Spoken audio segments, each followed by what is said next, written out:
एक बार फिर ईरान और अमेरिका के बीच कॉन्फ्लिक्ट शुरू हो गया है और इस बार जो कॉन्फ्लिक्ट शुरू हुआ है वो बड़े लेवल पर स्टार्ट हुआ है। जैसे ईरान और अमेरिका अप्रैल में फुल स्केल वॉर लड़ रहे थे, उसी तरह इस बार भी दोनों एक दूसरे के बड़े और ज्यादा इलाकों को अटैक कर रहे हैं। अब इन सारी चीजों को देखते हुए एक बार फिर से ये प्रेडिक्ट किया जाने लगा है कि वॉर अब फिर से शुरू होने वाली है। इसके अलावा एक बहुत बड़ा सवाल ये खड़ा हो रहा है कि जब सब कुछ सही चल रहा था तो फिर ईरान ने स्ट्रेट ऑफ हॉर्मुज में अटैक क्यों किया? क्योंकि फिर वहीं से चिंगारी निकली और एक आग का रूप ले ली और अब माहौल बहुत ज्यादा खराब हो गया है। तो देखने में तो यही लगता है कि सब कुछ ईरान की ही गलती है, लेकिन असल मामला क्या है इस वीडियो में इसी बारे में जानेंगे। देखो, मामला यह है कि ईरान अभी एक वॉर सर्वाइव किया है और अभी भी वॉर लड़ ही रहा है। इसी वजह से इसकी इकोनॉमी बहुत खराब है और वैसे भी ईरान पर जो सैंक्शंस लगे हुए थे उसकी इकोनॉमी पहले से ही बहुत अच्छी नहीं थी। अब आप जो देख रहे होंगे कि ईरान की जो अवाम है, इस्लामिक जो ईरान की रिजीम है उसका सपोर्ट कर रही है, मगर ये अवाम ज्यादा देर खाली पेट अपनी गवर्नमेंट को सपोर्ट नहीं करेगी। सो ईरान को अपनी इकोनॉमी अच्छी करनी होगी, ये उसकी मजबूरी है। ईरान की जो गवर्नमेंट है उसकी मजबूरी है कि वो अपनी इकोनॉमी को सही करे, पटरी पर वापस लाए, और इकोनॉमी सही करने के लिए उसे पैसा चाहिए। अब ईरान के पास पैसा बनाने का दो ही रास्ता है, एक या तो अमेरिका ईरान पर से सैंक्शंस हटा दे और दूसरा रास्ता है स्ट्रेट ऑफ हॉर्मुज। अब यहां समझने वाली बात यह है कि अगर अमेरिका का प्रेसिडेंट भी चाहे तब भी वो ईरान के ऊपर से सैंक्शंस नहीं हटा सकता है, क्योंकि अगर ईरान के ऊपर से हमेशा के लिए सैंक्शंस हटाने हैं तो फिर अमेरिका के प्रेसिडेंट को मामला यूएस की पार्लियामेंट में ले जाना होगा। अब यूएस की पार्लियामेंट में जितने भी मेंबर्स हैं, क्या डेमोक्रेट क्या रिपब्लिकन, सारे ही एपेक लॉबी के फंडेड मेंबर हैं। अब एपेक लॉबी जो है वो इजरायली लॉबी है। सो आप समझ ही सकते हो जैसे ये मामला यूएस की पार्लियामेंट में जाएगा तो सारे ही रिजेक्ट कर देंगे, क्योंकि इजराइल तो कभी भी नहीं चाहेगा ना कि ईरान के ऊपर से सैंक्शंस हटे और उसकी इकोनॉमी अच्छी हो, उसकी ग्रोथ हो, क्योंकि उसकी अगर ग्रोथ होगी तो जाहिर है इजराइल खित्ते में कमजोर होने लगेगा।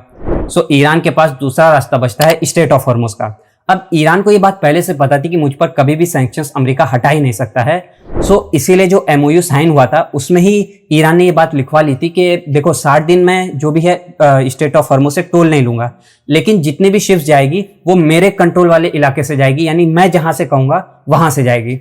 अब यहाँ अमेरिका ने एक और धोखा देना शुरू किया कि जब एमओयू साइन हो गया, स्ट्रेट ऑफ हॉर्मुज से शिप्स गुजरने लगी, तो उन्होंने ओमान से बातचीत करके एक दूसरा रास्ता खोल दिया। अब ये दूसरे रास्ते से शिप जाने लगी तो ईरान ने देखा कि अगर ये दूसरे रास्ते से शिप जाने लगेगी जो अमेरिका ने खोला है तो उसका जो कंट्रोल है स्ट्रेट ऑफ हॉर्मुज पर से वो कम होने लगेगा। सो अगर ईरान स्ट्रेट ऑफ हॉर्मुज से भी अपना कंट्रोल खत्म कर देगा या लूज कर देगा तो उसके पास कोई रास्ता नहीं बचेगा पैसा कमाने का। और मैंने आपको पहले ही बताया कि इस वक्त ईरान को बहुत ज्यादा जरूरी है पैसा, ताकि वो अपनी इकोनॉमी को सही कर सके। सो ईरान ने इसीलिए जो दूसरे रास्ते पर से शिप जा रही थी उन पर अटैक किया, ये बताने के लिए कि स्ट्रेट ऑफ हॉर्मुज में मेरा कंट्रोल अभी भी है और हम इस कंट्रोल को छोड़ने के लिए तैयार बिल्कुल भी नहीं हैं। पर हमें देखने से ये लग रहा था कि ईरान ने बगैर सोचे समझे स्ट्रेट ऑफ हॉर्मुज में अटैक कर दिया, जिसकी वजह से मामला फिर से शुरू हो गया, लेकिन ऐसा नहीं है। ईरान, जब आप ही बताइए कि हमें ये बात पता है कि ईरान पर जो सैंक्शंस लगे हैं अमेरिका कभी भी नहीं हटा सकता है, तो आपको क्या लगता है ईरान को ये बात नहीं पता होगी? तो ईरान की जो लीडरशिप है वो जो भी काम करती है वो बहुत ज्यादा प्लानिंग और सोच समझ के होता है। ऐसे ही कोई अलटअप काम नहीं कर देती कि सुबह सोकर उठे, आज मन किया और स्ट्रेट ऑफ हॉर्मुज में मिसाइल मारना शुरू कर दिया। उसके पीछे पूरी कहानी है जिस वजह से ईरान ने इतना बड़ा कदम उठाया। अच्छा, दूसरी अहम बात यह है कि जैसे ये कॉन्फ्लिक्ट शुरू हुआ तो जब ट्रंप से पूछा गया तो उन्होंने साफ कह दिया कि मेरी तरफ से एमओयू खत्म हो गया है, जिसके बाद से ये प्रेडिक्ट किया जाने लगा कि एक बार फिर से वॉर शुरू होने वाली है।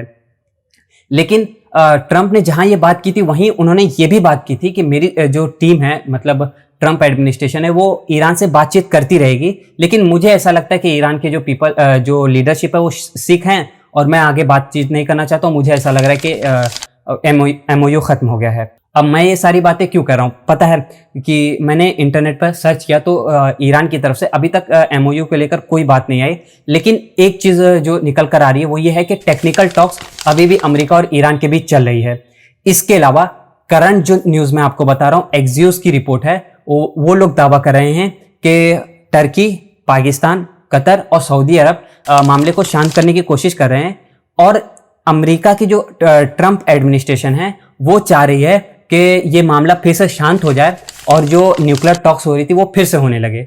यानी अमेरिका खुद भी चाहता है कि ये कॉन्फ्लिक्ट ना हो। अब इसके पीछे मैं आपको दो कारण बताता हूँ कि जो कॉन्फ्लिक्ट शुरू हुआ और अमेरिका ने जो अटैक किया, तो वो पूरा कोस्टल इलाके पर किया है, जो ईरान की स्टेट ऑफ हॉर्मुज से लगता हुआ कोस्टल इलाका है, वहां के सारे इलाके पर अटैक किया है। और ये कहते हुए अटैक किया है कि हम ईरान की वो कैपेबिलिटी खत्म करने के लिए अटैक कर रहे हैं, ताकि वो स्टेट ऑफ हॉर्मुज में फिर से अटैक ना कर सके। यही बात है कि ये जो वॉर है वो स्टेट ऑफ हॉर्मुज की, मतलब ये जो कॉन्फ्लिक्ट है वो स्टेट ऑफ हॉर्मुज का कॉन्फ्लिक्ट है, जहां पर दोनों इस बात की कोशिश कर रहे हैं कि स्टेट ऑफ हॉर्मुज पे से कंट्रोल उनका हो और सामने वाले का कंट्रोल खत्म हो जाए। एक बात। अब दूसरी बात ये है कि इस वक्त कॉन्फ्लिक्ट जरूर हुआ है, लेकिन अमेरिका खुद भी नहीं चाहता है कि वॉर शुरू हो। क्यों नहीं चाहता है? कि ईरान ने जब वॉर शुरू हुई थी तो उसके 42 एयरक्राफ्ट कैरियर जो भी थे, एरोप्लेन या हेलीकॉप्टर और फ्यूल टैंकर्स और फाइटर जेट, ये सब तो गिराए ही थे। फिर उसके बाद इस वॉर के चलते अमेरिका के जो स्टॉक पाइल्स है वो भी खत्म हो गया। और इसके अलावा ट्रंप ने खुद कहा था कि पूरी दुनिया का सिर्फ 4 हफ्ते का ऑयल रिजर्व ही बचा हुआ है। सो अगर ये वॉर एक बार फिर से स्टार्ट करते तो ईरान के पास 3 ऑप्शन है। एक तो ईरान स्टेट ऑफ हॉर्मुज को बंद कर देगा, दूसरा बाबल मंदब को बंद कर देगा, और तीसरा इजराइल, जो टर्की के थ्रू इजराइल के तक चीजें आती है वो लेबनान में जो हिजबुल्लाह उसके थ्रू बंद कर देगा। तो इससे बहुत एक बड़ा लॉस होगा और ऑयल की प्राइसेस बढ़ने लगेंगी और वो वही सारी चीजें फिर से होने लगेंगी। तो ईरान के पास तो अभी भी एक लिवरेज है अगर वॉर शुरू होती है, लेकिन अमेरिका के पास कोई लिवरेज नहीं है। तो अमेरिका इस वक्त वॉर शुरू ही नहीं कर सकता है। और मैं आपको एक बार और बता देता हूं कि वॉर क्यों नहीं शुरू हो सकती है। कि एक तरफ तो कॉन्फ्लिक्ट हुआ, ट्रंप ने ये कह दिया कि एमओयू खत्म हो गया है, और फिर दुनिया भर ने ये प्रेडिक्ट करना शुरू कर दिया कि वॉर शुरू हो गई। लेकिन जो स्टेट ऑफ हॉर्मुज का जो ट्रैफिक है वो उसी तरह चल रहा है और वो ईरान की तरफ से चल रहा है। तो मतलब स्टेट ऑफ हॉर्मुज का ट्रैफिक अभी भी नहीं बंद हुआ है। अगर ये वॉर होनी होती तो ईरान सबसे पहला काम करता कि स्टेट ऑफ हॉर्मुज का ट्रैफिक बंद करता।